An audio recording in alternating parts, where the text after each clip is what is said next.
ওই ভোগ মন্দিরে করা হলো।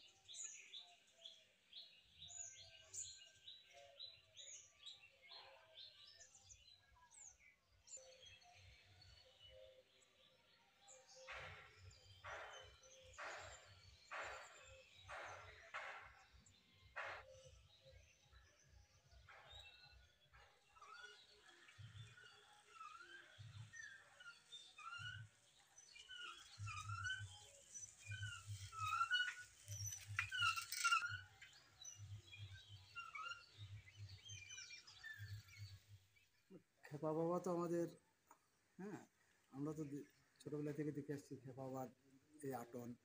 হ্যাঁ, ওনার জন্ম কোথায় আমি ঠিক বলতে পারবো না, তবে ওনার তিরোধান দিবস যেটা মাঘী পূর্ণিমার দিন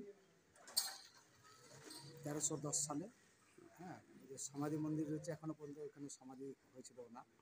হ্যাঁ, ওই মাঘী পূর্ণিমার দিন এই খেপা বাবার আশ্রমের যে ট্রাস্টি বোর্ড রয়েছে তারা এসে, এবং এই এলাকার আপামর জনসাধারণ এসে সেদিন এই আশ্রমে এসে উপস্থিত হয়। হ্যাঁ, সারাদিন নাম কীর্তন হয় এবং মহাপ্রসাদ সবাই গ্রহণ করেন আর কি। খুব ধুমধামের সহিত এই মাঘী পূর্ণিমার দিনটি পালন করা হয়। এছাড়াও জয়দেব মেলায় তো হাজার হাজার নরনারায়ণ সেবা হয়। খেপা বাবা আমাদের একজন খুব বড় সাধক ছিলেন। আমার শোনা কথা আর কি, শুনেছি আমাদের গুরুদেবের মুখ থেকে, গুরুদেবদের মুখ থেকে। উনি যখন দেহ রাখেন আর কি, দেহ রাখার পরে এবার শিষ্য ভক্তরা সব কান্নাকাটি করছে। হ্যাঁ, তখন সেই অবস্থায় কয়েক গ্রাম থেকে তখন আগে তীর্থযাত্রায় যেতেন অনেকে আর কি। হ্যাঁ, সেখানে বৃন্দাবনে গেছেন আর কি ওনারা। সে বৃন্দাবনে খেপা বাবা ওনাদের সাথে দেখা দিয়েছেন। হ্যাঁ, এবং যারা গেছে বৃন্দাবন তারা জানেন না যে খেপা বাবা দেহ রেখেছেন। হ্যাঁ, এবার ওরা তো খেপা বাবাকে দেখে অবাক, বাবা আপনি এখানে? বলছে আমি এখানে এসেছি। হ্যাঁ, তো আমার এই খড়মগুলো তো নিয়ে যা, আমার শিষ্যরা কান্নাকাটা করছে আমাকে দেখতে না পেয়ে, খড়মগুলো দিবি। এগুলো শুনে আসছি আর কি। হ্যাঁ, এই সে খড়ম ওনারা নিয়ে এসে আবার এখানে দেন, তখন তো এনারা অবাক। হ্যাঁ, মানে এই ধরনের ওনারা সাধক ছিলেন আর কি। এটা পঞ্চদশ মন্দির সিদ্ধাসন। হ্যাঁ, এখানে উনি সাধনা করতেন বসে। উনি 1310 সালে দেহ রেখেছেন ওই ওই সময়। আচ্ছা, ওই শোনা কথা, হ্যাঁ শোনা কথা যে মানে একবার দাতা বাবা নাকি এখানে দেখা করতে আসছেন খেপা বাবার সাথে। হ্যাঁ, শোনা কথা, কিন্তু আমরা তো জানি না। দাতা বাবা আসছেন দেখা করতে, এবার খেপা বাবা সেটা মনে মনে বুঝতে পেরেছেন।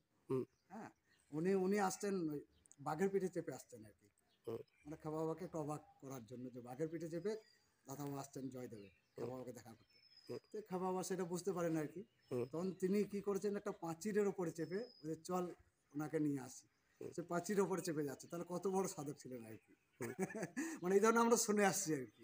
এখনো বেখন রয়েছে আমাদের এই আশ্রমের যে ট্রাস্টি বোর্ড আছে, ট্রাস্টি বোর্ডে যেমন বিদ্যুৎ দা রয়েছেন, বিদ্যুৎ হালদার, আমাদের অযোধ্যা বনকারী তপন দা, এবং এইভাবে ট্রাস্ট বোর্ড রয়েছে বেশ কয়েকজন, ওনারাই এটা রক্ষণাবেক্ষণ করছেন। এবং এখন খুব ভালোভাবে কাজটা হচ্ছে, আশ্রমে দেখাশোনা খুব ভালোই হচ্ছে এখন। আচ্ছা, ভালো লাগছে আমাদেরও খুব। হ্যাঁ, এবং সকলে এগিয়ে আসুন, এই আশ্রম পুরোনো আশ্রম তো, সাধকের আশ্রম, যাতে ঠিকভাবে পরিচালনা হয়। হ্যাঁ, তার জন্য সকলকে এগিয়ে আসার জন্য অনুরোধ করছি। জয় গুরু। আপনার নাম? আমার নাম লক্ষণ দাস বাউল। বাড়ি? বাড়ি আমার জয়দেবে, এই আশ্রমের পাশে। আচ্ছা।